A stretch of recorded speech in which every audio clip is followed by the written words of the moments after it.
Blog Talk Radio. Live from Washington, D.C., it's Quintessential Listening, Poetry Online Radio.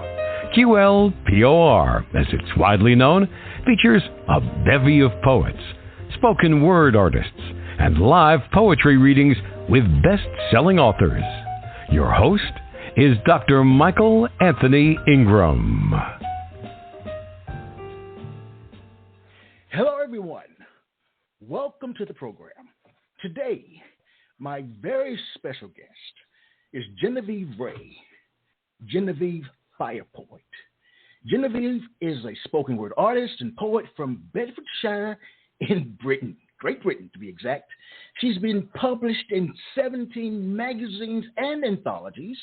She has worked in the theater as a director and a playwright for 6 years. Genevieve is currently working on her first book, which is due to be released later this year. I am overly excited to introduce Genevieve Ray. Hello, Genevieve.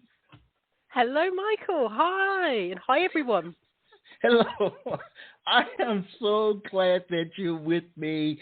I'm so glad we've been able to make this connection and truly bring about an international, I'm just happy.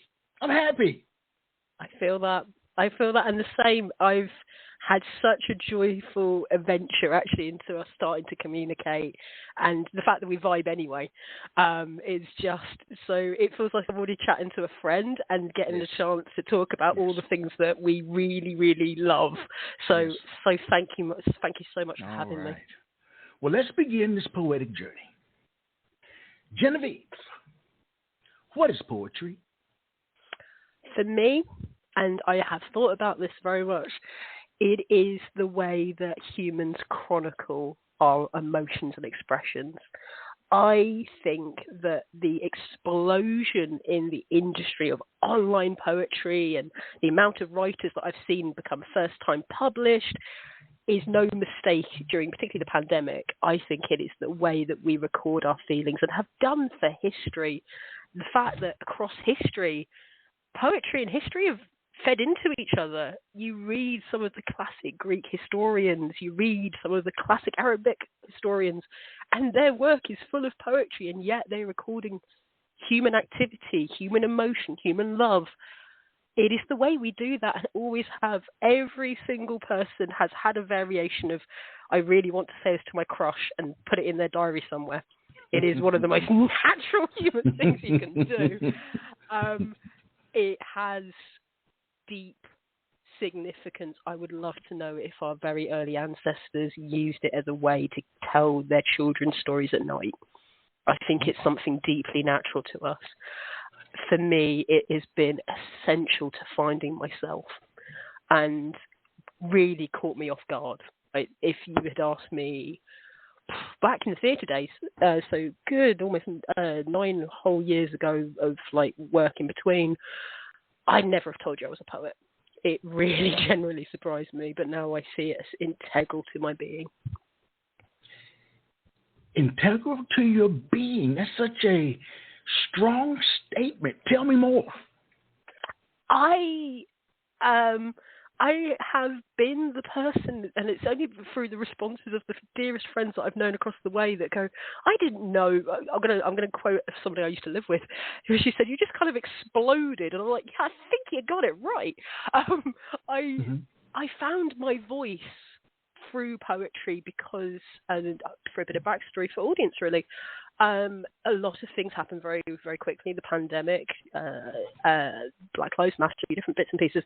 And I was seeing lots of responses. And I realised that the things that people were expressing already didn't fit my own reality, not even internal reality, I mean external reality. And I found that poetry was the easiest way and quickest way to get the message I needed to say across. Could I do it in a page? Could I do it in 2 pages? I struggled writing novels, and I'd got through doing a play text, but it took me a while. I couldn't do long-form writing. Using rhyme, rhythm, songwriting, and all the rest of it, I could say things that were essential and responding to really what was happening already in front of me and saying, whoa, whoa, whoa, just to be really direct, whoa, whoa, whoa, guys, this, I know what you're saying, but actually from experience of living through that, this is what, and on pretty much every segment of my identity at some point or another has been either requested as submission work or alternatively has been a chance to say, hey, this is what my experience has been. I've used it as my journey through understanding my own neurodiversity and learning really what I truly feel about things. So it has become like, I don't know if I can divorce myself from poetry. It would be a very long process if I did. Usually I ask next, and I will ask it, why is poetry important? But I want to know more about the new person that emerged in Genevieve. Tell me more. This is sure. This is why the potential title of the book will be Free Roaming Adult Woman. It was a journey. Yeah, that's going to be its name, and that's one of the pieces I will read to you today. Right. It was part of my journey into full independence and self-reliance. So realizing I could trust myself, realizing that people wanted to hear what I thought and would get my in-jokes, or even one of my dearest friends, Maria, would look into some of the statements that I'd made and want to do the research. I could connect to a poet in the middle of California and then another one in Bhutan. And I was going, what's happening to my life? And this is over a sort of 2 to 3 year period. And at the same time, people who I hadn't spoken to in over 6 years, not for any bad reason, lives move along, going, that really hit me. And I just didn't think for the longest time, and this is as true as I can ever tell it, I didn't think my voice had value. And nothing, if I were to walk back through my life, nothing had told me that was true beyond thinking that sitting back and listening more than talking was required to be a good person. And over time, through not even fighting back, I think, so much as fighting for my own advocacy in a lot of areas of my life, I realized, no, actually, to talk out is to be a good person, learn and listen as much as, which is what I've been taught since time, but also try and reflect, because you never know who you might be helping without realizing. Very much so. And I believe in service. All right. It's funny. We are kindred spirits, because I, too, found my voice through the power of poetry. Late in life, I was in my early 30s at the time, and prior to that, of course, I was speaking, but something took on a different resonance when it came out in a poetic way. I don't know. It was just different. It was empowering. It was a different level of truth that I was willing to share at that point. I didn't care what anyone thought when I'm reading or writing a poem. So I do understand. That is exactly it. Well, you put it exactly as I would put it. That's exactly it. Something just clicked in a way that I don't think anything else quite had served before. Yes. But, so, yeah, I 100% feel you in that. I really do. So in a general sense, Genevieve, why do you think poetry is important? I think it allows for people at any element of life, any social standing, cultural background, to have a voice. If my own experience was the only data I had to run off, it empowers.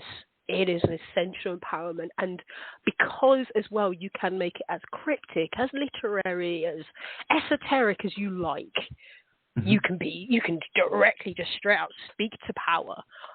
Or you can just sit there and write an ode directly to somebody you don't agree with from 10,000 years before you. It doesn't really matter.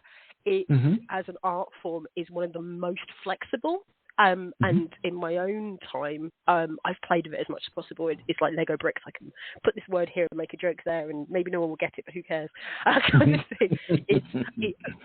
So many other art forms require you to be much more collaborative, which is absolutely fine, and actually a really good thing. So many other art forms have a lot of rules and almost like terms and conditions to account as it. There, I have enjoyed, particularly being one of the senior administrators at Poetry UK, saying, I'm sorry, I didn't get a contract anywhere that said that's what poetry was. Yes, there are smart guidelines, but they also change to do with region and era, and it's so essential that it forever is a fluid form, because writers speak to each other. And it's one of my favourite things about the community is how much they do talk to each other and have conversations within poems. And you'll go, I've been in that room. I know what that's about. Yes. It's like a little mystery. And go for it, please. No, I just want to expand on that and ask you this question before we continue. Why are you also known as Genevievefirepoet? That was interesting to me. I'm so glad you asked this, because I wondered if you might. It's actually an in-joke. It's not really true.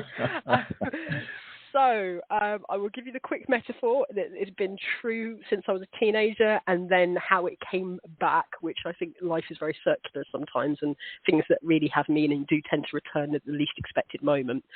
When I was a kid, and I used to daydream, and it's one of the ways, because I wasn't ever very good at going to sleep, so I used to daydream and tell myself stories in hopes that I would actually fall asleep. Got better over time. This emergent image always came up of this phoenix concept, which was that I would blow out all my energy, and anyone who knows me, including yourself at this point, knows that I give and I love and I share, and it's very expansive. You know, to have Jen's love in your area is probably quite a lot. There's an intensity to it. So it's big fire energy. But I wanted to do that, and I had this daydream when I used to be really quite young, that I would flow into space and just give as much as I could give, and then it would bang. And as the Phoenix cycle, I'd restart again. Friends would mention it back when I was a teen, but I then started using that for being the age that I am. All the MSN tags and everything was always phoenixes. My little picture was phoenixes with the rhythm. And then I left it for a while. And then I started performing on Zoom and Instagram and other places, and people were like, oh, fire, fire, fire. And I was like, oh, it's come back. And I thought, you know what? This hasn't come without because I wasn't referring to myself like that for a very long time in the start. I was like, look, people are saying this to me with no knowledge that in my head this has been one of my metaphors. Then it must have meaning. And so I decided to embrace it. Wow. I love things that come through if the universe is speaking. Yes. Without any connection. Like when someone notices something about you that you've not said a word to them about. That for me is like life poetry, if you will. So yeah, it came back round after I'd actually left it behind, and I thought, right, there's a reason this is here. Wow! So you're sharing that it was the pandemic that helped that fire to create in a different kind of way. Am I correct? 100%. I'd actually stopped making formally theatre and had moved out of London before the pandemic happened, but it was actually quite a small window between. And looking back now, it's quite easy to create a kind of, there was a synchronicity there. It wasn't that at the time, different circumstances. But like everybody, when we were all locked down, we didn't know what was going to happen. I just started to write, and poetry was the voice that came out. So yeah. Well, speaking of the voice that came out, please share a poem. I am gonna give you Free Roaming Adult Woman. So a little bit about this. It's once again jokes. There's a lot of jokes in my poetry. As a general sort of point, there'd been a lot of people who were generally surprised by my circumstances in life, how my current marital status is, and wanted to sort of dig into a lot of things about me, and then tell me who I was, and I did not like that. Right. So I thought I'd write a refrain that they should enjoy to tell them who I am. For I am a free roaming adult woman. And here we go. Blood test booking, aubergine cooking, meeting leading, potato peeling, off the leash, hands to the ceiling. I am a free roaming adult woman. Mortgage managing, calendar haggling, boss creating, boss commanding, lover philia, curly girl de rigor. I am a free roaming adult woman. Flouncy pink gingham, one bedroom kingdom, over talk the walk talk the kingdom, up to the moonlight, bored of the hay babies. I am a free roaming adult woman. Grateful for the side looks, growing to understand the sadness, paying back in lessons, becoming hard in the madness, future completely open door, Jane Doe to the chances. I am a free roaming adult woman. Try rap because it's tough, writing new diamonds in the rough, falling in love with the gaps between the laser-guided stanzas, lifting my femme, my funk, masculinity as it hammers. I am a free roaming adult woman. I'm free-forming. Struggle to get up in the morning. Chat your ear off if you let me. In jokes about Maya Angelou lines. If you get me. Free-flowing, free-spirited, 5G roaming, grown-up woman. And that's all she wrote. Done. Oh, you've got to share that again. You know how I am. I was just settling in. Please. Share it one more time. All right. I love that. You know what? It's one of those things a bit like when you find gears in your car. It might go faster. It might go slower. We'll see. That's all right. It changes every time. Okay, we'll go. I wasn't ready for that. Go ahead. Share it again. Okay, I'm going. So free roaming adult woman. Blood test booking, aubergine cooking, meeting leading, potato peeling, off the leash, hands to the ceiling. I am a free roaming adult woman. Mortgage managing, calendar haggling, boss creating, boss commanding, lover philia, curly girl de rigor. I am a free roaming adult woman. Flouncy pink gingham, one bedroom kingdom, over talk the walk talk the trading, up for the moonlight, bored of the hay babies. I am a free roaming adult woman. Grateful for the side looks, growing to understand the sadness, paying back in the lessons, becoming hard in the madness, future completely open door, Jane Doe to the chances. I'm a free roaming adult woman, trying rap because it's tough, writing new diamonds in the rough, falling in love with the gaps between the laser guided stanzas, liking my femme, my funk, masculinity as it hammers.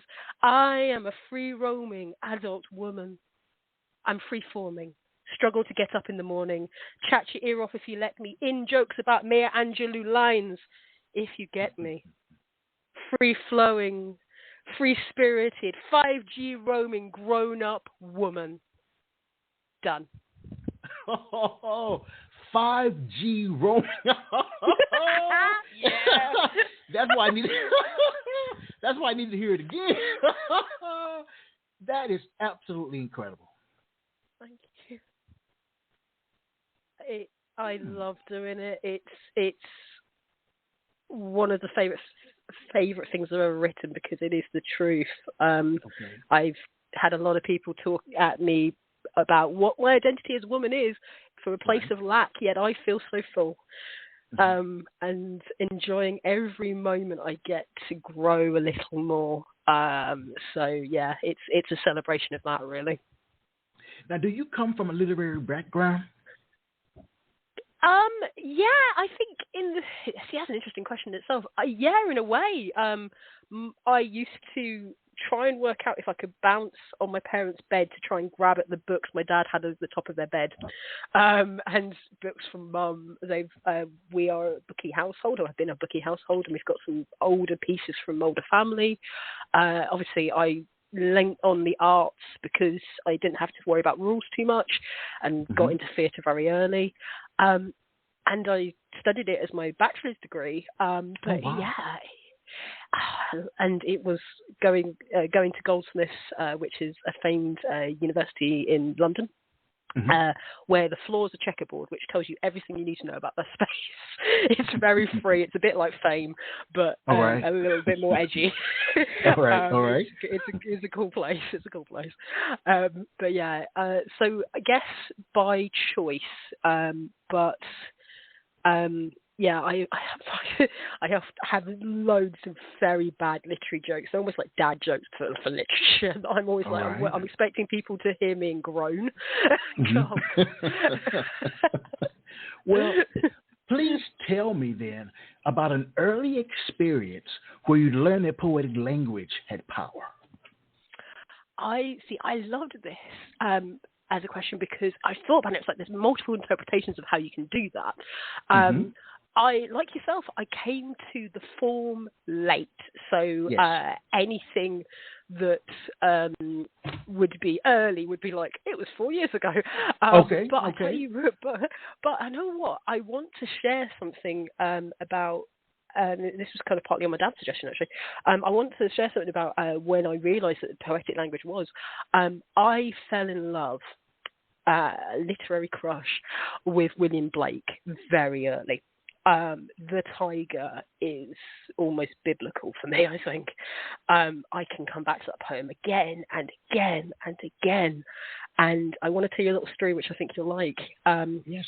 So, good old book exchanges that you get across the little sort of mini libraries you can get outside of places and stuff. One time I was on the London Tube, which can be a very mixed space as it is, and somebody had left a copy of a translated meditation work for that was really, really beautiful. And I thought, they've left that behind. They might have forgotten it, but the way they set it, it felt like they would literally leave it behind for the next person. And I felt, well, I can't just keep it. I need to give something away. So I had a copy of the Tate, which is a gallery in London, an illustrated version of William Blake's collected poems, Songs of Innocence Experience, which I loved like I would love a child. And I was like, if I'm going to give something away, I'm giving this. And I was like, I hope if I leave that behind, that rhythm will keep going, that someone will leave a book and someone will leave a book and someone will leave a book and someone will leave a book. So I hope whoever actually picked it up, and I'm sure someone must have really enjoyed it, but the tiger had so much in just singular lines. He's talking about the Industrial Revolution. He's talking about the fearfulness of an animal. He's talking about fire. He's talking about what's happening with London and the changes and the way that poverty affects people, all with the metaphor of a creature he may never have seen. And I know what a tiger looks like. But his tiger is like a machine. And now I sound like I'm writing a poem. I'm not. But point being, and it just blew me out of the water. And I thought, and I hadn't, at the time in which I was really getting into him, which I must have been about 15, 16, I had no idea how much that would stay with me. And I think the tiger probably reappears in my work every 4 pieces. I'll make a joke or a reference to it. I can't help it. It just, there's something, I'm so tempted to see if I can find a line just for a second. There's something so unapologetic about its writing, and it has stayed with me. Yeah, here we go. In what distant deep, O skies, burnt by fire of mine eyes, on what wings dare he fire, what the hand dare seize the fire? Fire again, I guess. Yes, yes. It just, in every way, drew me, and at the time in which I was into it, that inspired more towards theatre, but on reflection, I think that was an early indicator of what I would believe that poetry was. Let's do something different. Are you ready? Ooh. Oh, yeah. All right. I found the tiger online just now. Ooh. And what I'd like us to do, I'll take a verse, you take a verse. I'll take a verse, you take a verse. How does that sound? That is the coolest thing. Yes. Let me just get it from Poetry Foundation. Yeah, let's go. All right. Now, this is my first time reading it, so you have to bear with me, but this is something, I want to do this. Okay. The Tiger by William Blake. Tiger, tiger, burning bright, in the forest of the night, what immortal hand or eye could frame thy fearful symmetry? In what distant deeps or skies burnt the fire of thine eyes? On what wings dare he aspire? What the hand dare seize the fire? And what shoulder and what art could twist the sinews of thy heart? And when thy heart began to beat, what dread hand and what dread feet? And what the hammer, what the chain, in the furnace was thy brain? What the anvil, what dread grasp dare its deadly terrors clasp? When the stars threw down their spears and watered heaven with their tears, did he smile his work to see?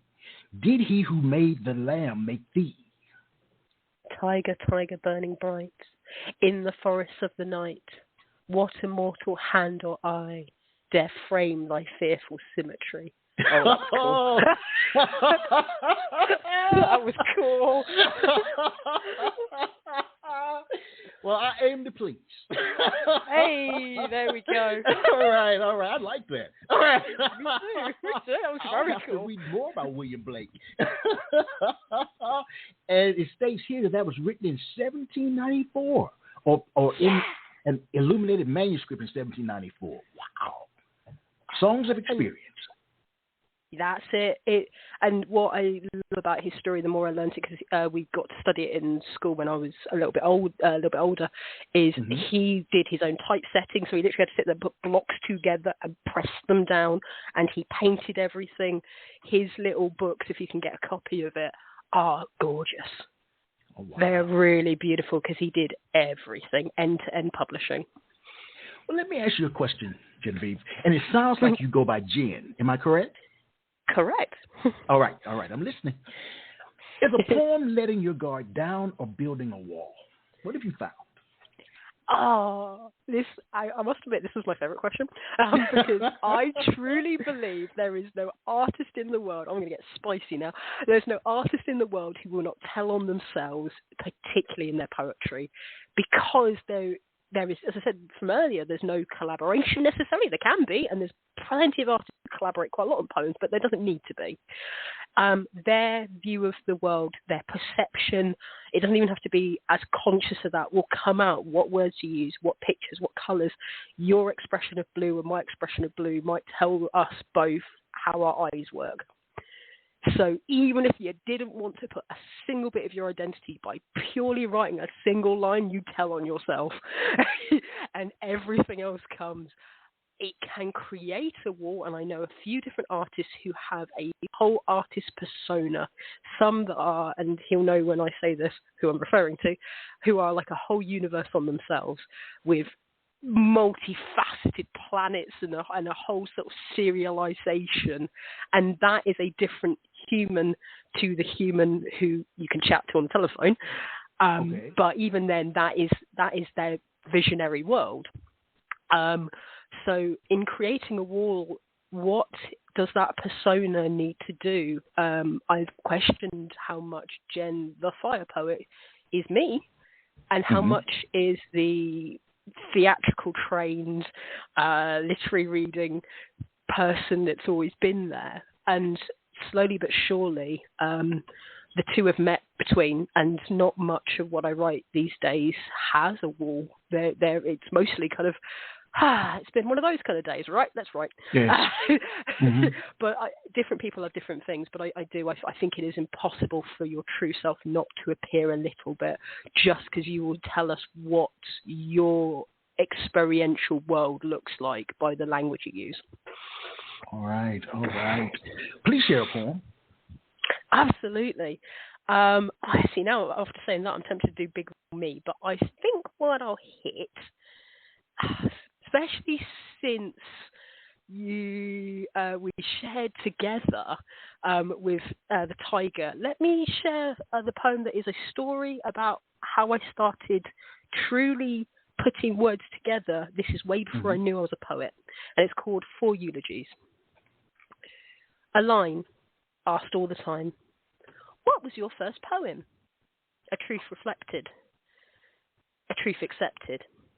It was a eulogy. 4 eulogies, 4 songs about the lost. My writing career has been encouraged by offering catharsis where words are all we've got. 4 eulogies, 4 songs for the lost.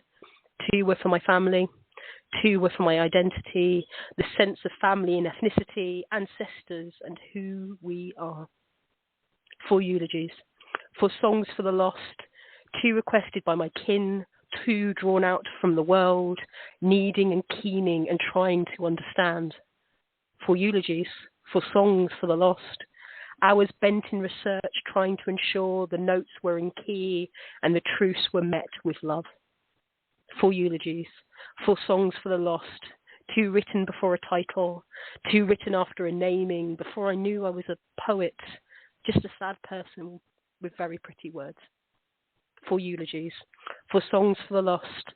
Large feelings and big sensations are still what draws the pen, not a need to be heard or creative, wails to the walls of existence. 4 eulogies, 4 songs for the lost. Finding the right story in some form of remembrance. Move towards literary deep dives and teaching art to others. 4 eulogies, 4 songs for the lost. One day it shall be mine. Half etched into stone and half spoken in rhyme, I welcome the words of those I love so dearly, and whoever feels the deep sorrow of loss. And done. Wow. Jen, does it hurt you to write poetry? If not, why not? Oh, wow. No, that is a... Yes, it has.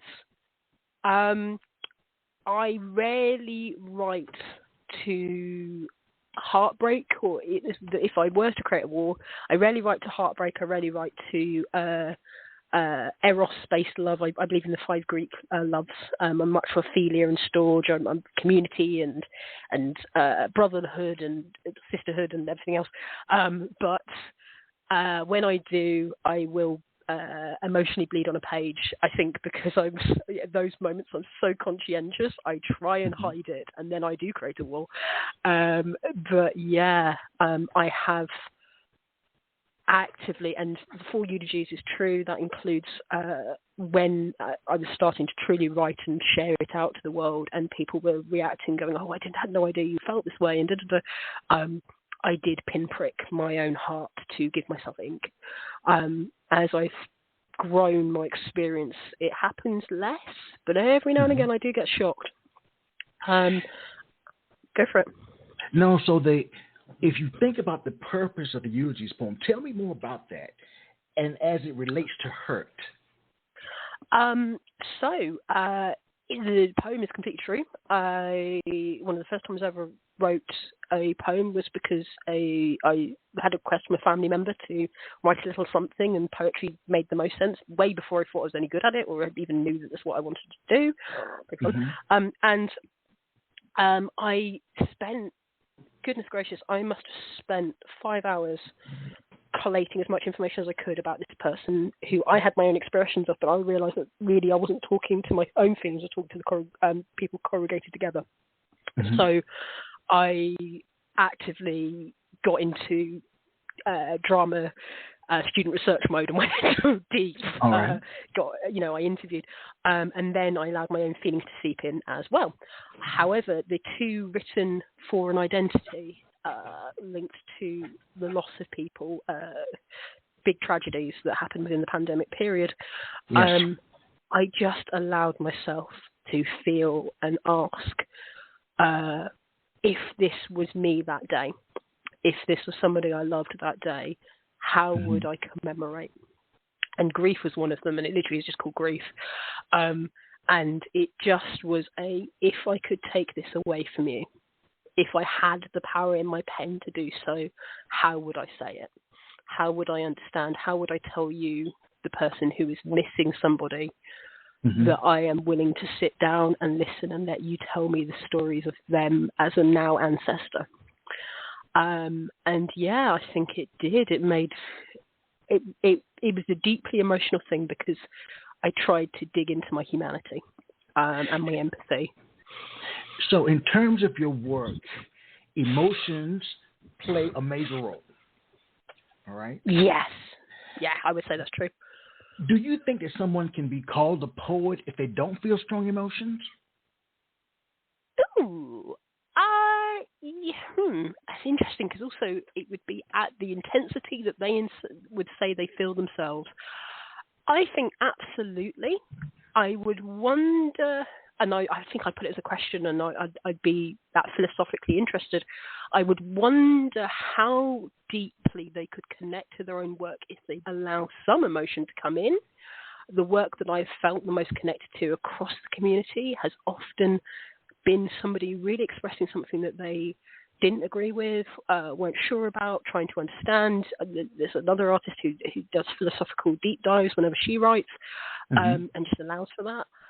I would say it's not impossible at all. I would question what would happen if one chose to, and it may be that it doesn't need to do that for that person. It could purely be reflection. It could be their way of talking through philosophy. It could be their way of actioning themselves to do some good in the world before they, write about it, and then they do. But my experience and the amount of people I've had the pleasure of talking to about how their creative process works, it's been a rarity to hear it. If that it sounds very diplomatic, but it is true. Like I'm allowing for the fact it might happen. I've been yet to really see it that way. I think that's the best way to put it. Now, this is potentially a question I should have asked earlier. When you think about your body of work, what are some of the predominant themes? It sounds like dealing with emotions is one of them. What are some of the other predominant themes? Oh, absolutely. I think I write odes to the sort of 5 types of love poetry and love ideas that came from the ancient Greeks, because that's something that was very kind of seeded into my early English education. The idea of community, the idea of person to person, the idea of romantic love, love to the planet, love, all those kind of things, and that comes up without consciousness. I would look back and go, okay, that would go in that box, and that would go in that box. I write in protest. I really do. As I said, For You is a good example, actually, of what I mean by that. I write to the reality that affects the people.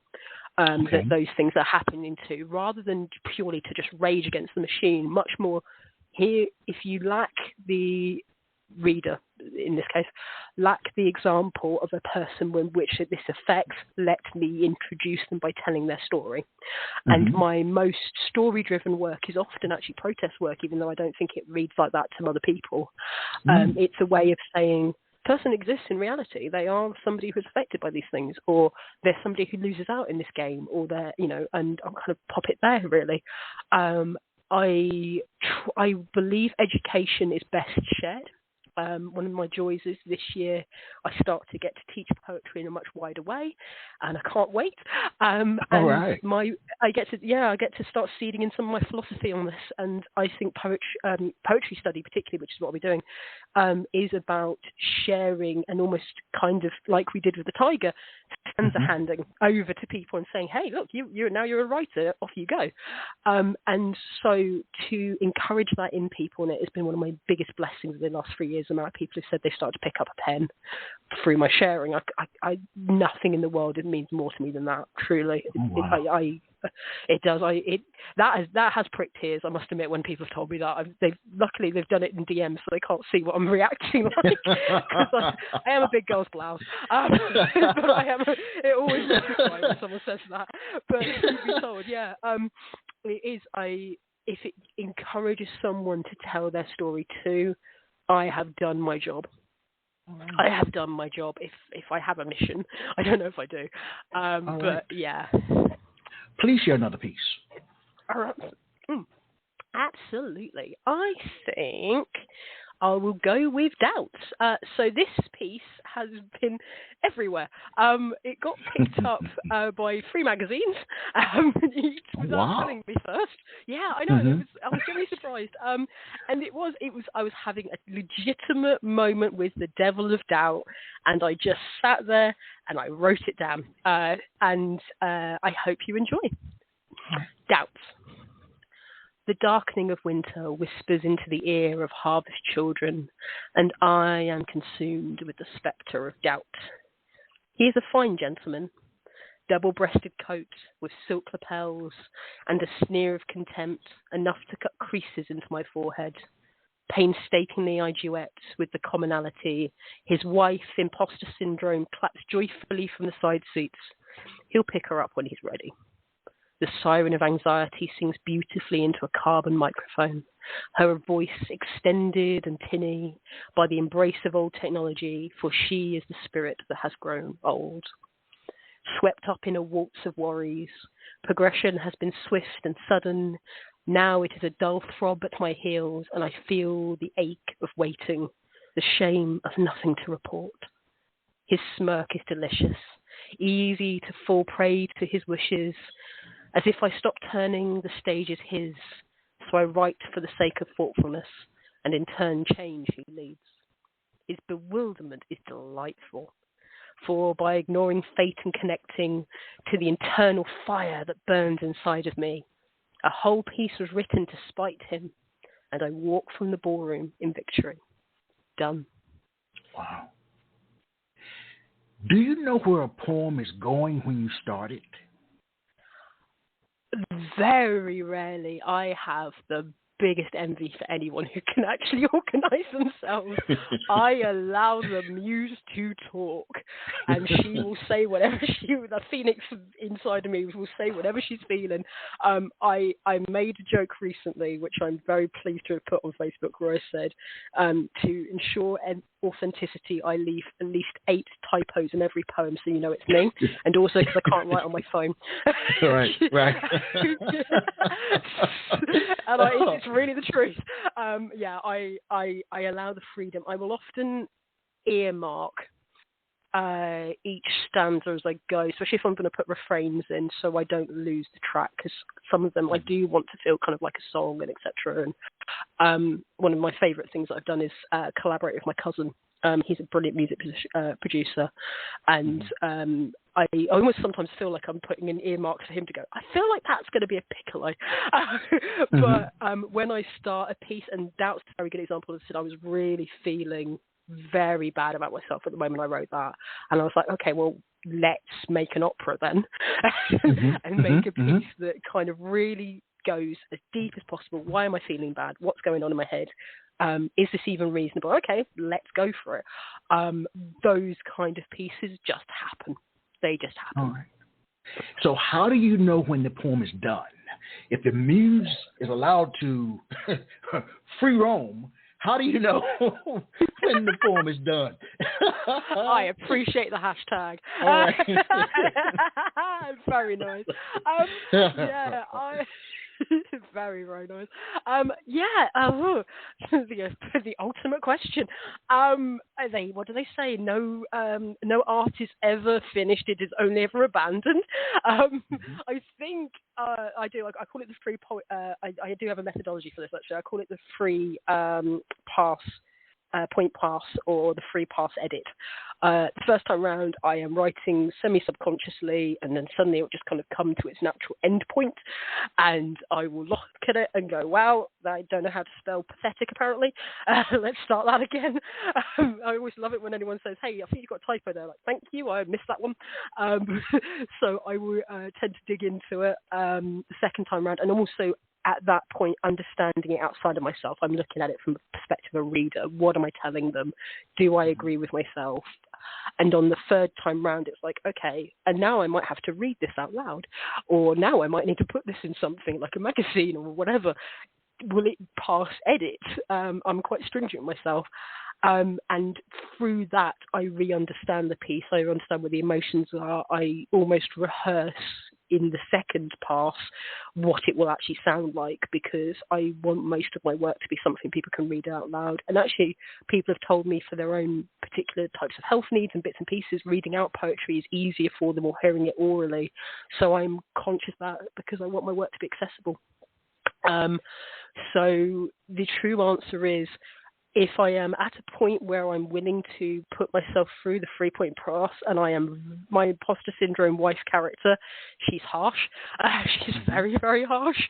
I would say at that point it's ready to do what it's going to do next, and that's when it can be handed over, if not abandoned. All right. Please share another piece. No problem. And it's literally right after it in the document. I will do The Muse Will Not Lift, which is my excuse for being lazy on a Sunday. But I do like the speech. Oh, yeah. As I said, bad jokes all the way through. So, The Muse Will Not Lift. Sunday will begin whence this poem ends. Lavender hypnosis has drawn in by torrential rain. It's the song to the pavement. Both woke her and it cradled her in equal rhythmic comfort, counting hour changes. The over-enthusiastic rectangle that has become our alarm, our calendar, our letters, our measures, our demon, maybe our Bible. It hummed every hour on the dot, with partners from various continents resuming project making. Her ASD-addled mind craved order. The muse shall not waken. Her curls are filled with delicious daydreams, a heartbeat that pulses for one, while she recounts her shopping list. The muse will not rouse yet. She is a day ahead mentally, opening the file boxes of her emails, aware of a busy week ahead. The muse turns slowly.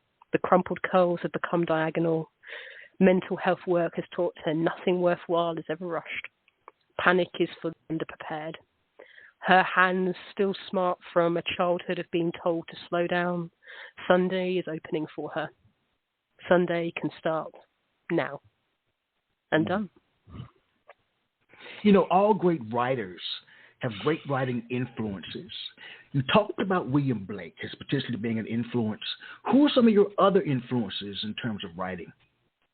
And what makes them great in your eyes? Yeah. Oh, yeah, amazing. Maya Angelou, as the joke that's in Free Roaming Adult Woman, it is that poem has references to Phenomenal Woman, and very deliberately. When I read Why the Caged Bird Sings, yes. I was blown away by how she could create a universe in a line. She, the one that stays in my memory forever, and I can't directly quote it, but I can paraphrase it. She is with her new baby, and she is trying to work out how to sleep so that she doesn't lean on her little child, and her mum basically says to her, "You'll know. You'll be okay." And I'm madly in love with any of her poetry, any of her writing where she talks about her family and the variances between them, because she treats all of them like legends. One of my favourite pieces from her is, I don't think actually directly about her mother, but a mother figure going to speak to her local council offices, I believe it is, and the way that she moves through space that says, even however people view me, I shall be in this space. I do not care what you think of me. And it hypnotized me. It hypnotized me the way she wrote, and I think I almost hugged the book. I loved it so much. I have a love-hate relationship with Edgar Allan Poe. I should write him a letter. I have got at least 2 poems that are somewhat references to him. I haven't actually included them in this section, but I think his mystery writing and his lesser-known pieces, though The Raven is a deep love of mine, and I love to hear it recited, particularly by The Simpsons, it draws me in. I'm not as in love with his poetry as I'm his short stories, and I remember reading a massive book of it. But he working through his collections, and I think he's somebody you have to read several pieces at once to truly feel him. I don't think you capture it in singular. It's like tasting various wine years from a vineyard. That was the 1992. Oh, that's the 72. Blended across. I always feel like that, and whenever I put wine references, I feel like I'm talking about Edgar Allan Poe in some way. And this may be incredibly spicy for the UK audience, but I am more of a Marlowe fan than I am Shakespeare, but I will always love Shakespeare. I think he writes character better than most people, and he truly gives every single character a voice. His sonnets, I once again have a bit mixed relationship. I love some, so not so big fond of others. But Marlowe is the most dangerous storyteller in the world.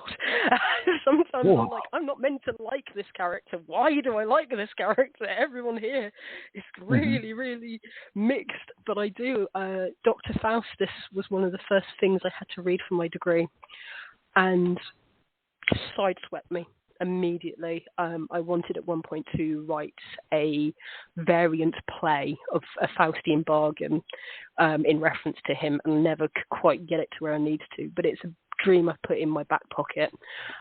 Maybe one day. Now, your background in theater seems to come into play a lot in terms of the way that you enunciate words, in terms of the emphasis you place on words. What is the relationship between your speaking voice and your written voice? I find that fascinating.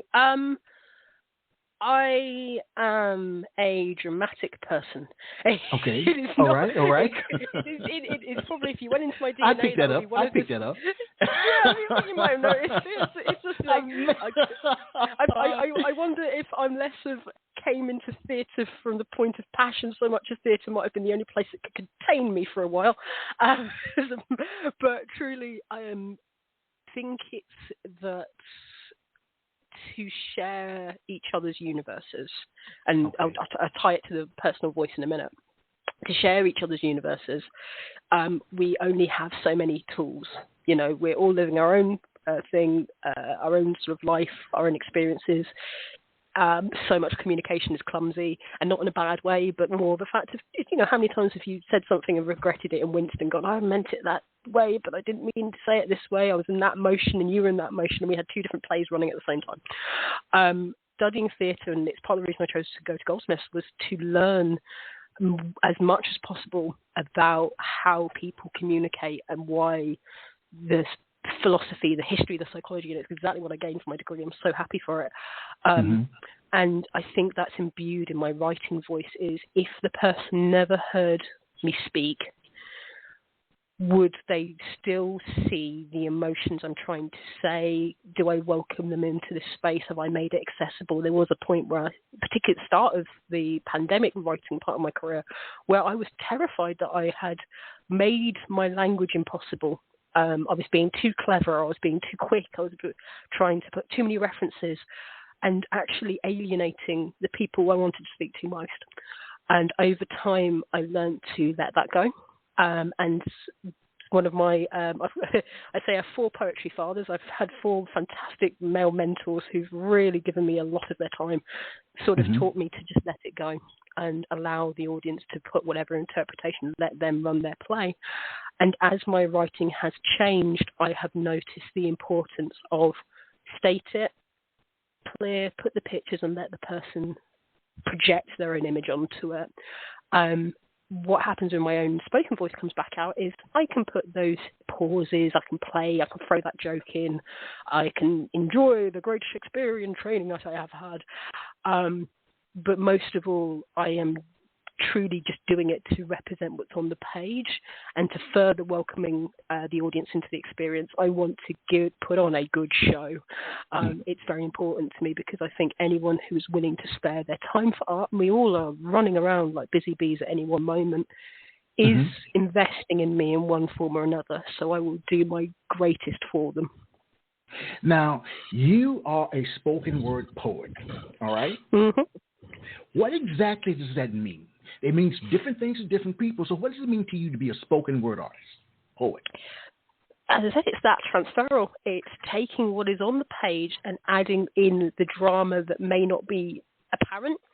It's putting character voices back in. I wish I was better at doing accents, I'm not going to lie. There's so many times where I'm like, I would love to make that character have this voice or this voice. Not every single voice that appears in my writing is me or spoken in my head in my voice, even if that's how people may read it when they're reading it on the page. It is my chance to put the drama in, people in the moment. It's taking it closer to theatre. And for me, since starting to think about it, spoken word seems like the middle sister to the literary page and the literary stage. in a weird sort of thing. And bearing in mind the history of writing, it's closer to how poetry began. You know, it was in song form, it was in festivals, it was on stages, it was the griots and the bards travelling across their different areas and countries. It is the surprisingly older sister, but in the literary canon that we've all been trained in or learned through osmosis, it's treated as a middle sister, but actually I think it may be something a bit older. So to be a spoken word artist is weirdly, as I said kind of earlier, really me coming back full circle. It's bringing the theatre back into the writing. It's me trying to translate the emotions that first came with the work back out to the people listening. Now, as we both know, so much has happened in this world, or is happening in this world. As I state every time I do this program, there's the good, the bad, the ugly, as well as the indifferent. What do you view as being the role of a poet in modern day society? It is essential. We are a emotion-led or experiential-led journalist. That is what we are. And community journalism at that. For every single person who dedicates time to writing and sharing their experiences in the literary form, they are adding to the canon. Even if they never release it, it disappears into people's diaries and of the stories I've been told. People saying, I found my dad's writing and I was wondering if I could do something with this, which is proof. It is a form of ancestry. It's a form of keeping a record of the world that isn't purely date-focused, time-focused. Look at this pretty golden queen with this particular prince's face on. It's life and experiences, and doing history is one of my favourite A-levels. It is one of our secondary sources. What did people think at the time? Let's look at their poetry. Let's look at their diaries. It will always have purpose, regardless if we decide it doesn't, because we use it when we're looking at our ancestry. We use it when we look at our history, songs that we love, the stories we tell our children. How many times do they rhyme? It has relevance regardless of how community treats it. I hope as time goes on, we learn to give it the space in our society it already encourages, because it has no expectation. It has no invitation clause. Anyone can do it. Anyone can choose to do it and use whatever language they speak. I forgot to mention earlier when you said about our writers, Ramona Lofton, who is Sapphire, as in the writer of Push, which is what the movie Precious comes from. Yeah, yes, she's another person, and I love in that book how Precious learns how to write, and that is fed into the book and all her different thinking. Those are the kind of writers I absolutely adore. That's why it's essential, because I don't think we can remove it even if we wanted to. Well, let me ask this question. Okay, we know the world we live in and all those things. Are we compelled to write about what's happening in the world, or can we just write about rocks? Oh, 100%. Once again, it's the beauty of human difference. If whatever you want to write about, it's possible. It doesn't need to always be grand statements and performers about what it is to be a human. It can purely be, I love this green stamp, but why do you love it? What reminds you of it? Oh, your grandfather gave it to you, and it was one of the last memories you have of him. That tells you something about humans. Oh, yes. So we use stamps. What are stamps for? Well, we use them at this time to get one piece of data to another person, and sometimes there would be 22 weeks between, depending which country they're in, and that's what the stamp's for. Sometimes it costs this. Okay, so now I know how ideas travelled before certain ideas could travel. I know how much it cost when it was a penny and 5 buttons. In our way of writing, and I've realised something I'm much more passionate about than I thought I was, in a way of writing and the way we choose to write or whatever we choose to write, as I said, we inform about what we know, even when we're wrong, even when we maybe slightly misinformed, when we have a take which we may not have considered that carefully. We're telling people as soon as we ink it down, our perception, at least at the time in which we wrote it. And if we edit it multiple times, I think it's always good to actually look at your work and re-edit it, see if you even, and it's what I used to say to writers when I was training them is, do you still agree with yourself? Are you over that heartbreak? Are you over, not over that loss, but have you moved on in your journey of loss? Have you learned stuff you never knew? Have you met the person who you represented in hate and now you're like, oh God, no, I actually know Ian? Have you found a new way to love yourself, which means that the thing you said about yourself before is just not true anymore? Have you found something about yourself you didn't like and now you realize you want to change? You know, that journaling has become such a core part of mental health practice given by psychological practitioners. I think it says a lot about how we're starting to recognize the value of these things, to review yourself, review the world you exist in, and for the time in which we are here. And you can see that also there's a little bit of fatalism in me, but I hope it's a very positive fatalism. What a wonderful chance to let ourselves and other people know as much as we can. My parents have very much instilled in me, and not in like a grand lecture, it's just the way in which they behave. And the same with a lot of my family. Knowledge is a gift. And when people share their knowledge with you, they are gifting you something. And I think it's just one way we can do that. Please share another poem. I enjoy hearing you speak. Oh, I enjoy listening to you. Yes, I really do. I'm enthralled by your work. I'm enthralled by you as a individual. I mean, really, this is fantastic. I am deeply honoured, Michael, for that, and it's such an honour to do this and be here. I'll tell you what, I'll do a bit of a choice for you. Would you prefer something that's literary and takes and shows that literary stuff is for everybody, or would you like a romantic poem? A romantic poem, a romantic one. Okay, this one's I shouldn't be going this direction kind of poem, and it's full of references to tarot, because I find it a deeply fascinating practice and all the different bits of it. So it's called Devil May Care. I swam in the whirlpool in your ocean blue irises, sinking to the bottom, the gentle seabed, your widening pupil. Felt the pulse shift as you tried to forgive yourself for a mini admitted sigh. Your north, my south, we align perfectly for a single breath. I can't call his name. His title won't leave my lips. He taunts us on the 15th card. He might know before we realise. Having to approach death and the crumbling tower.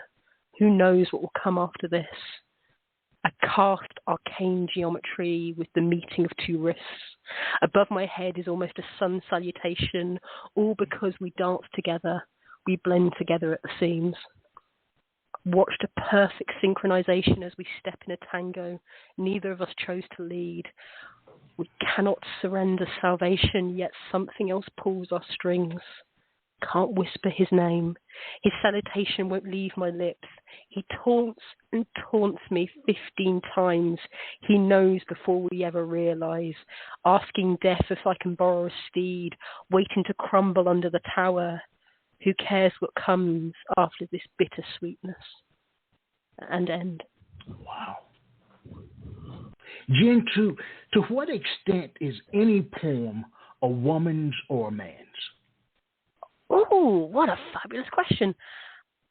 Intriguing. I think I've almost been trained to believe, and I do almost wonder if this has come from my artistic training. As soon as it is declared to a page, it dies at the hands, and it is already passed on from the author. I would say, and I'm now thinking about, like, Free Roaming Adult Woman very much feels like mine, but there are several poems I would say, even though they reflect my experience, no longer belong to me as soon as they have hit it. I might, I don't know if I'll be able to find it beforehand. Now I really want to read you a piece that's called Death and the Author, which is literally about the fact of, can I even own anything once I give it out to somebody else? Because as soon as it's in someone else's eyes or in their ears, it's their variation of what I've said.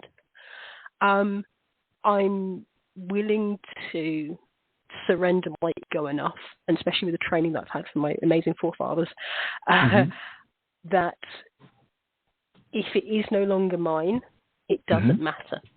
It doesn't matter. I'm happy to be a conduit to what I am saying, feel inside my soul, if you will.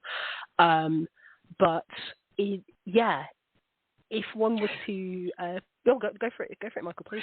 So poetry then does not have a sex. I don't think so, and particularly because I have really great non-binary artist friends, I don't think so. I don't think so.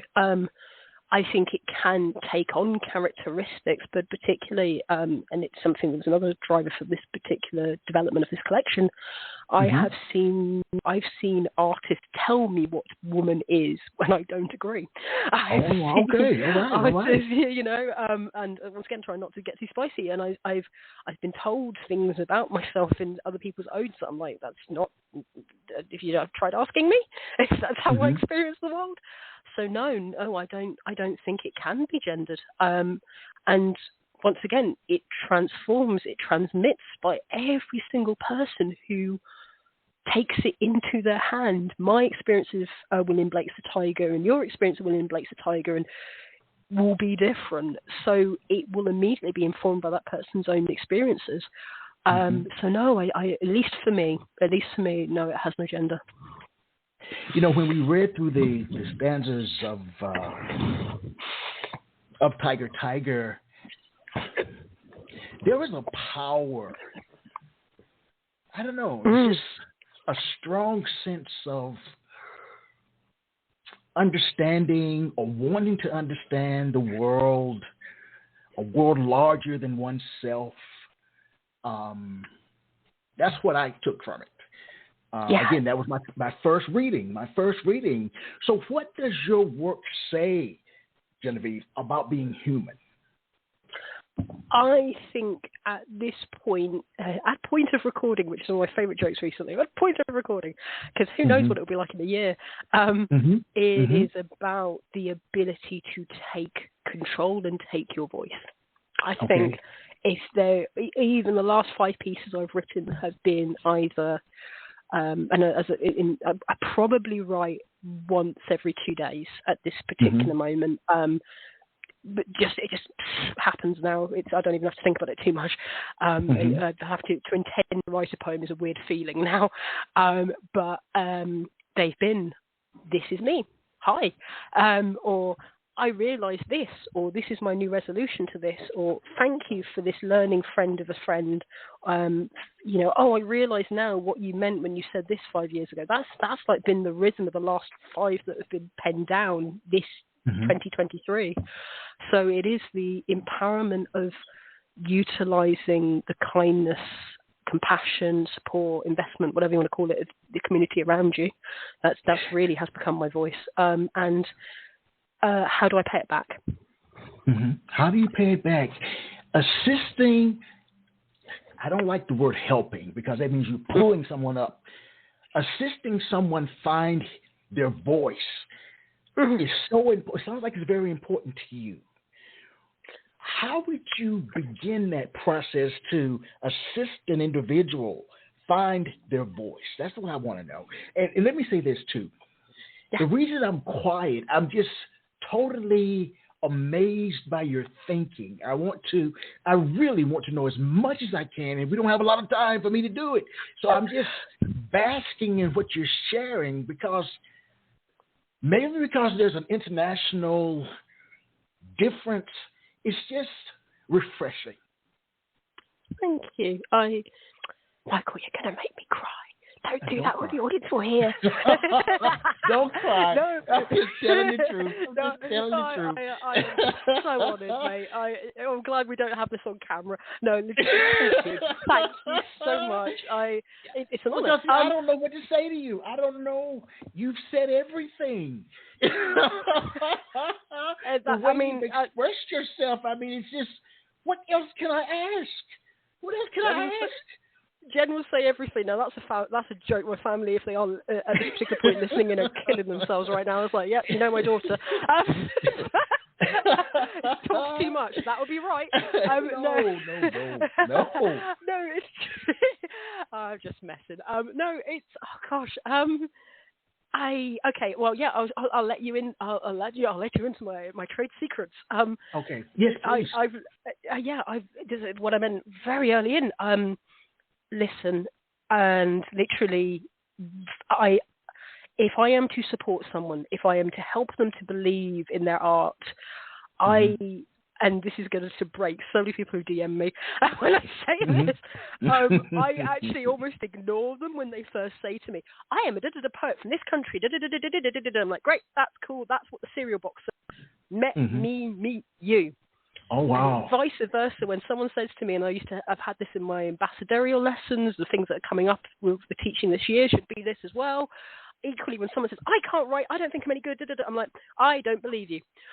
But let's see. I believe, and truly I do think this comes from the drama study, let's put it on the laboratory table. Let's take it into the rehearsal room and let's find out what the truth is. So one of the first things I do is I go, okay, great, cool. Well, share with me what you have, and I will legitimately share you a lesson I taught once to an incredible writer, and she really is, who was having a problem getting in her own way. She was so convinced that she wasn't, and I said to her, and I if I can put something on an epitaph, this would be what I will say to anybody who wants to write: collect the gems, build the crown later. Collect the gems, build the crown. I remember, and this is a group of quite young people, and I all heard them go, and I was like, yeah, I've got them. Because it's true. It's better to, and I have to say it to myself sometimes, because I am very good at putting things to the last minute. It is better to have something, what does King Lear say? Nothing comes from nothing, so speak again. Exactly that, allow for it to be messy. And so when encouraging someone, I'm like, be messy in front of me, I don't care. I'm here to support, and often as I dig through the gems, I go, wow, that's shiny. Goodness, I never thought of it that way. And I sometimes have to try and put on the professional face of being like in awe of the person I'm talking to, going, I knew you were good. You just don't want to, because whoever, and one of my favorite questions recently to ask people is, who is this father, mother, non-binary parent, this spirit that tells you, who are you trying to meet? Are you speaking to William Blake? Are you speaking to Shakespeare? Who has told you are not good enough? Because I'm telling you now, they're not in the room with me, and I'm telling you I can see you're good enough. If I had let that happen, particularly the time when I felt most like I had to, the 4 eulogies moment, most had to speak to suffering that was going on across the world, I wouldn't be talking to you right now for sure. I had to get over that fear, and as I said, when my demon of doubt appears, I write at him and go, I am going to outdance you, my friend. Let's party. And it's what I encourage people, because you can always throw it away, you can always trash it, you can set fire to it, it doesn't matter. As soon as you have created it, you have given yourself the permission to at least try. Wow. And in whatever format that comes, and I practically change the language to suit each person, and it's why my DM's always blowing up, I think. I will always say that, and you can start, as we both talked about, we both started quite late, realistically, and I'm a similar age, I'm in my 30s now. Yes. There's no magical bit going, oh, I'm sorry, you've missed the boat for poetry. Oh, you could be 100 on the last day of your life and be a writer that day. I'm yet to meet a 2-year-old poet, but I'm sure they exist. I think most parents would say their 2-year-old is a poet when they're trying to work out what they're saying. Oh, that's what you mean. And I say that as having a 2-year-old niece. But, it's a fluid form. It'll always be. I think I do. I think I wake up in gratefulness that I get to do this and people are into it. One of my favourite artists, and he does something very different. He's a show creator, producer, and he does live plays of D&D and stuff like that. So very different segment of life. But he said it once. He says he forever wakes up in what he calls bewildered gratefulness. He never takes it for granted. He never expects it to survive forever. For every day, he's like, why did this work out? And then he goes, and thus I have a job to do. And I remember hearing him say it on a podcast, and it stayed with me immediately. I was like, that's how I want to live, in bewildered gratefulness for every second I get to do this. What a joy. Wow. Well, we've reached my favorite part of the program. This is what I view as being a mini MINI poetry concert, where you take 2 or 3 of your works, you share them back to back, no interruptions from me. Jen, you're on stage. Amazing. And I've got the big doc here with me, so I now get to have fun and go, what do I feel like doing? Yes. Okay, I'm ready to go. Yes. Do you still want me to, by the way, do a little introduction to each? Whatever you like. Whatever you like to do. Well, tiny bit of introduction. So I get asked this all the time. Well, how do you do it? What's like it when you're writing? How do you do it so quickly? I have a poem for that now, and it's called Trance. 6 minutes. The full 360 seconds to find the epicenter, some form of meaning. 6 minutes. I feel my mind floating the wonders as words become pictures, pictures become feelings. 6 minutes. Half-lidded eyes, headphones slightly tinny, darkening my room, keeping water with me. 6 minutes. There. Found between beat 1 and beat 50, the guitarist sighs before the harmony. Pause. Tapping fingers, motion out synchronicity, recapturing a soloist's tears. Why does that remind me of home? 6 minutes. Countdown now as the seconds drop away, the timer moving slowly, digital sands falling. 6 minutes, 5 breaths slowly, 4 shifts of the body, 3 presses of the volume, 2 blinks, suddenly. 1 piece finished completely. Awaken, edit, done. And that was Trance.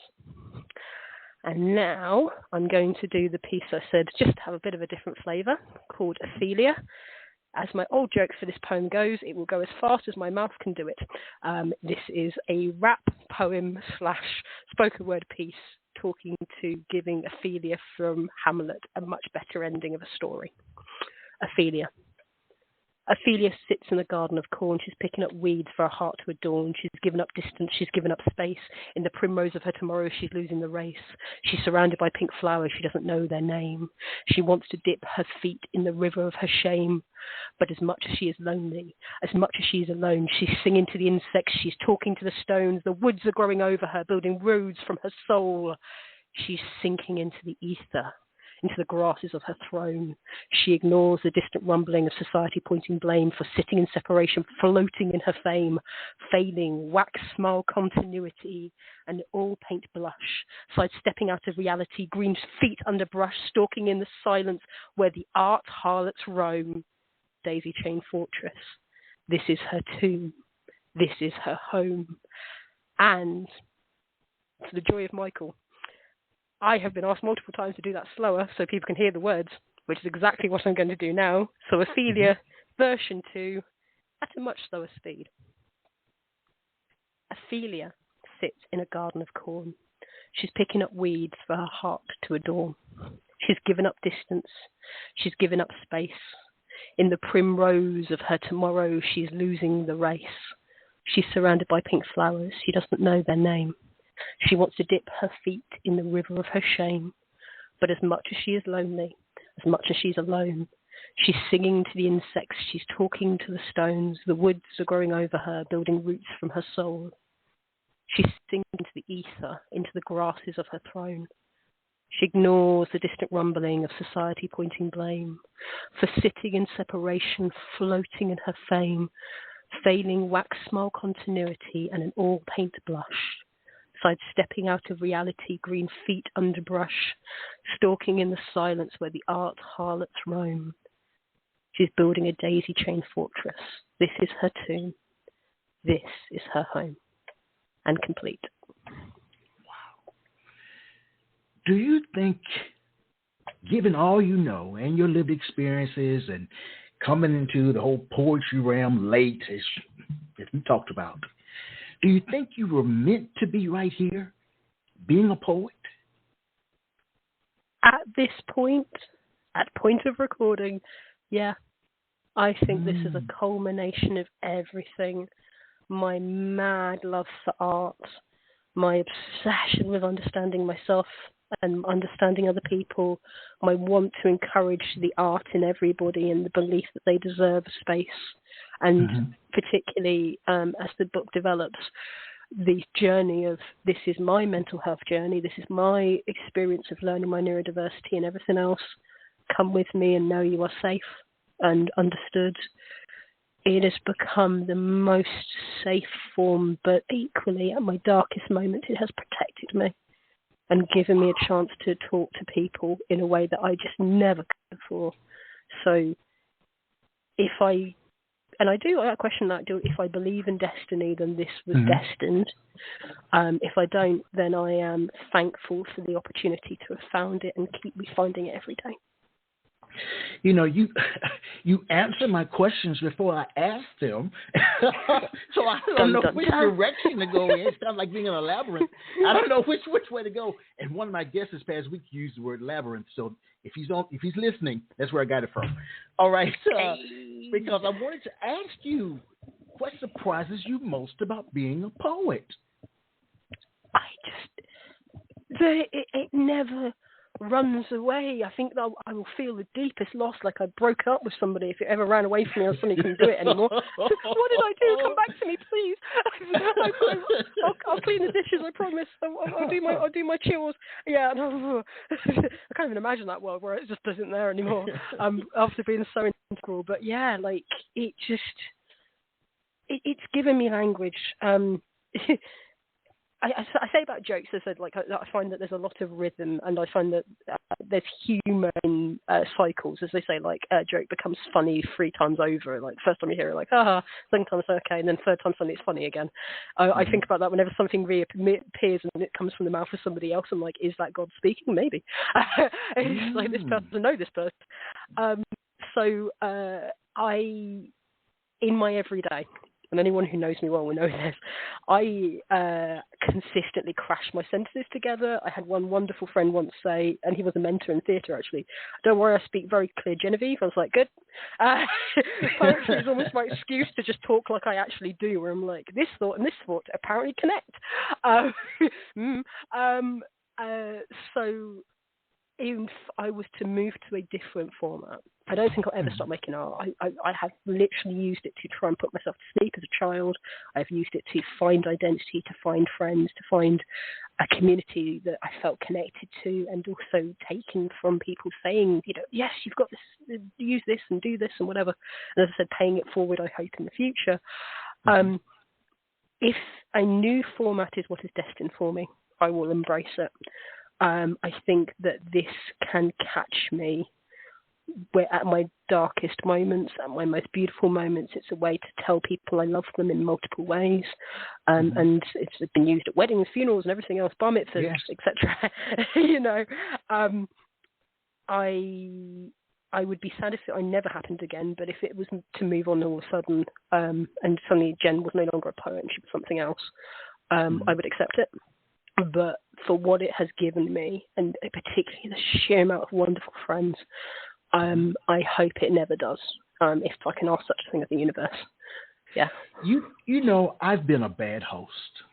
I've been a bad host. You want to know why? I mean, one, I don't feel like that's true at all. So part of me's like, really?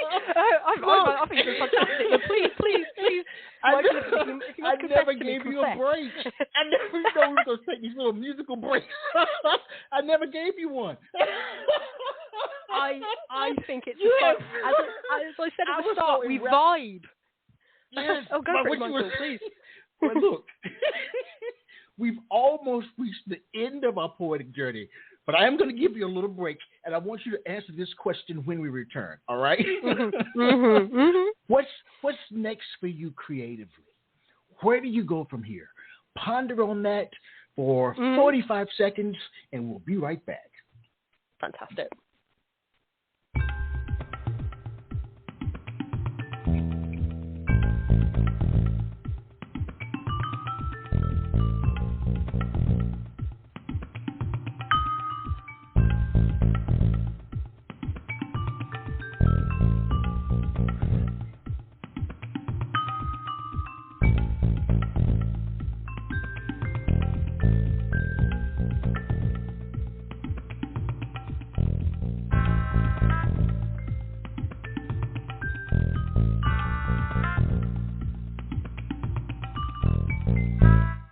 We are back. I am Michael Anthony Ingram.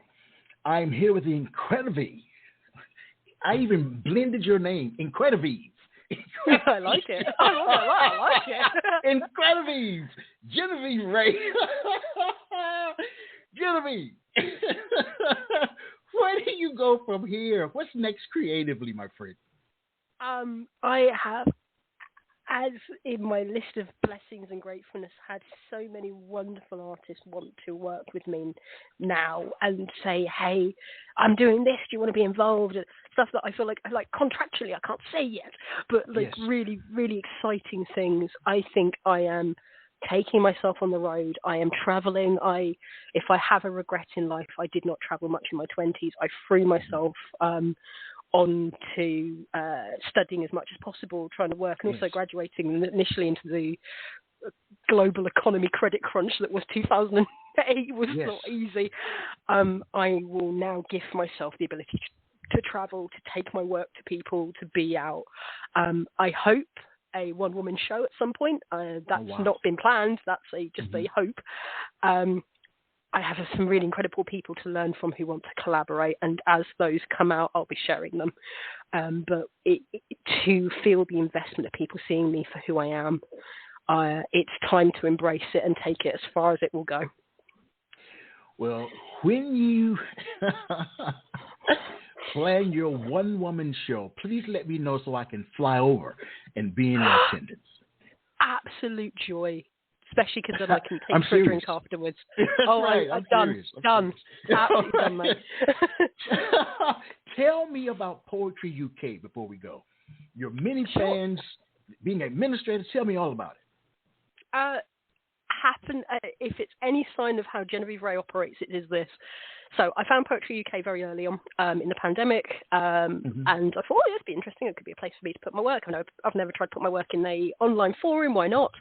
And very quickly, I was aware that there was one singular administrator in a very large grouping, and I have been in that weight of everyone's asking you questions, and you feel very stressed. And I reached out to him, I DM'd him, and went, "Hey, mate, how are you?" And it was a lovely gentleman called Paul. Hey, Paul. And I said, "How you doing?" "I'm good." And I said, "Do you need a hand?" And he went, "Really?" I went, "Yeah." "You've got a brilliant forum here. It's open. I like your rules. Can I help? Can I be here for you? Because I have been there at midnight trying to solve a million problems." And it's wearing. And we got to know each other. I always associated him with Green Hearts because it's usually how he signs things off. And I threw myself in, and I took it as the opportunity. Can I write policy? Can I improve the legality of things? There are industry things that are specific to poetry because it's all self-reflection, which means people aren't always respectful to each other because they're so from their own perspective. How can I foster community? Can I use this as a learning thing? Hey, I'm stuck in. I'm not moving anywhere except for when I walk my dog. Let's use this to learn. And I threw myself in. I would get DM'd with problems. Why is my poetry not here? It is one of the best forums where you can be anyone, and I almost think of it as the grandmother now of poetry in the UK on Facebook. The amount of groups that have flown from it, anthologies from people who wrote, and collections who wrote, and they're starting wonderful Charlene is one of the people I always think of, who've gone on to here, who's gone on to here, who's gone on to here, who's gone on to here. It's kind of granny now. You go and visit Poetry UK every now and again and go, hi, Granny, thank you so much. Can I have a mint, please? Because we've been here the longest. And all from Paul's initial work, and it's expanded the admin team. It is a joy to come in. I'm usually the hammer. Somebody's not behaving or not being polite. They see Jen. Yes. you know for yourself. This is what is this. It has led. Even how I met the collaborator I'm working with to start doing the teaching. It's through that, because he was advertising looking for new artists. Big shout out to Montel and the Attentive team. You are my family. It was literally like that. It's about 5 things that are now my day-to-day solidified thing that Jen, the poet, is known for, came from me giving my time to Poetry UK to support Paul, to support the team, to be a voice and say, hey, I'm Mum, come to me if you need stuff. Yes, I'll sort that fight. Yes, I'll sort that policy. Right, I'll work that out. Even the first time I ever performed on Zoom came from an opportunity that was advertised there. So it has been the grounding. It is my local community centre. And yeah. How can people then stay in touch with you? Through the Facebook group, or are there other ways as well? A million other ways. Facebook itself said to me, hey, you advertise so much of your writing on your thing. Do you want to change your private page to a public one? So I have a formal public page, which is literally Genevieve Ray. Come on down. It is slowly transforming into, even to the point that I wrote a new policy statement on my own public page to make sure that people were respectful to each other, because at point of recording I have 2.5k followers, which would blow my mind. Hello, people. Yeah, I can't explain that one either. I don't know, it's happening. So that's one of the bases. Genevievefirepoet on Instagram. That is where I do Instagram lives with the incredible Queen Emma, as she is well known, Daniel, Schultz, so many wonderful people, and I do a lot of performing through there. People are also welcome to email me, genevievefray@gmail.com. That's probably the best kind of ways. I find my different life bits are meeting in the middle at this point. I probably need to start thinking about getting a publicist eventually. Yes. But yeah, those are the best places to meet me. You know, I want you to return, all right? I want you to return twice. One time is when you finish your book, all right? I want you to come back, share from your book. But I also want you to return with some of your friends. Bring your poet friends with you. Joyfully. I'm serious. And let's do that one later in this year, whenever you want to do it. But I want you to come back and bring some people with you. Happily. I already the invite list. You're going to regret this one, Michael. It's going to be sizable. Yeah, I've got and some of them you've met already. But yeah, we'll work out. I mean, you just invited me to a party. I'm bringing a gang. Yeah, no, I will. Not plus 25. No, 100%. I'd happily do so. I happily would do so. Thank you so much. Well,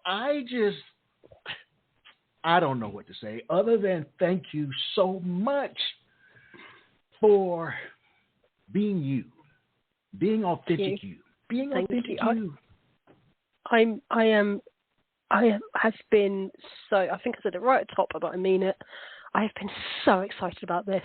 The chance to talk to someone I already am getting on so well just on a pure factor. I hope we keep on DMing, let me know about everything going on with the fam. Yes, same way.